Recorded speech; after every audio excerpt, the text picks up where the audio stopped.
আসসালামু আলাইকুম সবাইকে। দেখো বন্ধুরা, আজকে আমার দুপুরে লাঞ্চে আছে চিকেন স্যুপ। তার জন্য নিয়ে নিলাম বাঁধাকপি, গাজর, ফুলকপি, সব ধরনের সবজি নিয়ে কুটে বেছে নিয়ে দেন আমার প্লেটটাকে সাজিয়ে নিলাম। দেখো, ধনেপাতা, চিকেন, ফুলকপি, বাঁধাকপি, তার সঙ্গে আছে পেঁয়াজ, একটু রসুন, আদা থেতিয়ে নেওয়া, নিয়ে গাজর কুচি সব রেডি করে নিয়ে কুকার বসিয়ে বাটার দিয়ে একটু গোলমরিচ, তার সঙ্গে দিয়ে দিলাম একটু আদা রসুন থেতে নেওয়া, তারপর দিয়ে দিলাম একটু চিকেন দিয়ে তারপরে একটু সটে করে নিলাম। তারপর সব ভেজিটেবল দিয়ে একটু সটে করলাম।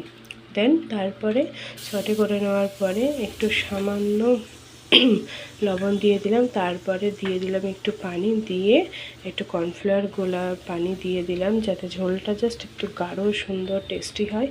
দিয়ে দেন আমার স্যুপ রেডি। কেমন লাগলো সবাই জানিও। টাটা, বাই, আল্লাহ হাফিজ।